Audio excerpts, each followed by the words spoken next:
എന്തുകൊണ്ടാണ് ജയിലിൽ നിന്ന് ഇറങ്ങാനായിട്ട് ഇന്ന് രാവിലെ വരെ കാത്തു നിൽക്കേണ്ടി വന്നത്? അതിന്റെ പ്രധാന കാരണം എന്തോ ടെക്നിക്കൽ ഡിഫക്റ്റാണെന്ന് പറഞ്ഞത്. ഇന്ന് രാവിലെയാണ് റിലീസ് ഓർഡറുമായിട്ട് ജയിലിലെത്തുന്നത്. ഇന്നലെ എത്തുമെന്നാണ് പറഞ്ഞിരുന്നെങ്കിലും ഇന്നലെ എന്നെ ആരും അപ്രോച്ച് ചെയ്യുകയോ ഒന്നും ഉണ്ടായില്ല. വരുമെന്ന് പറയുകയുണ്ടെങ്കിലും ഇന്നലെ ഉണ്ടായില്ല. പിന്നീട് അറിഞ്ഞത് എന്തോ ടെക്നിക്കൽ പ്രോബ്ലം ആണെന്നുള്ളതാണ്. ഇന്ന് കാലത്താണ് ഇറങ്ങാൻ സാധിച്ചത് എന്നുള്ളതാണ്.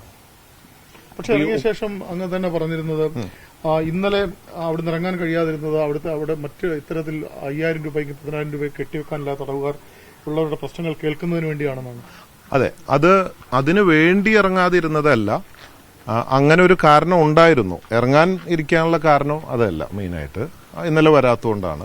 പക്ഷെ അവിടെ ഒരുപാട് പേര് എന്താ പറയുക, റെസ്റ്റോറൻറ്റിൽ ഭക്ഷണം കഴിച്ചിട്ട് ബില്ല് കൊടുക്കാതെ പോയതും അതുപോലെ ചെറിയ ചെറിയ കേസുകളായിട്ട് ഒരുപാട് പേരുണ്ട്. അപ്പോൾ ഞാൻ ചെന്നപ്പോൾ ഒരുപാട് പേരോട് എന്നോട് സഹായം ചോദിച്ചു. സാമ്പത്തിക സഹായം നമ്മൾ ചെയ്യാറുള്ളതാണ്. ബോച്ച് ഓഫ് ഫാൻസ് ഇതിലൂടെ ചെയ്യുന്ന പോലെ നമ്മൾ ചെയ്യാമെന്ന് പറഞ്ഞു. അങ്ങനെ ചെയ്യാമെന്നും മാത്രമല്ല, അതിനോട് ബന്ധപ്പെട്ടിട്ട് അങ്ങനെ കണ്ടപ്പോൾ എനിക്കൊരു അങ്ങനത്തെ ഒരു ലീഗൽ എയ്ഡ് സംവിധാനങ്ങൾ ചെയ്യണമെന്ന് തോന്നി. നമ്മൾ പല പ്രവർത്തനങ്ങളിൽ അതിനെക്കുറിച്ചൊക്കെ അവിടുന്ന് സംസാരിക്കുകയും പിടിക്കുകയൊക്കെ ഉണ്ടായി. എന്നല്ലാതെ അതിനു വേണ്ടി ഇറങ്ങാതിരിക്കുക എന്നല്ല ഉദ്ദേശിച്ചിട്ടുള്ളത്. കോടതി വളരെ രൂക്ഷമായിട്ടുള്ള വിമർശനങ്ങളാണ് ഉന്നയിക്കുന്നത്. അതായത് അതുപോലെ ഞാൻ ഇന്നലെ രാത്രി വന്നിട്ട് ഞാൻ ഒപ്പിട്ടില്ല, നിരസിച്ചു എന്ന്. ഇന്നലെ രാത്രി കൊണ്ടുവരികയോ ഒപ്പിടാനോ ഒന്നും അവിടെ അങ്ങനെ ഒരു സംവിധാനം ഒന്നും ഉണ്ടായിട്ടില്ല. അങ്ങനെ ഉണ്ടെങ്കിൽ അത് രേഖാമൂലമുള്ള കാര്യങ്ങളല്ലേ ഒപ്പിടാനും പിടിക്കാനോ കൊണ്ടുവരുന്നത്.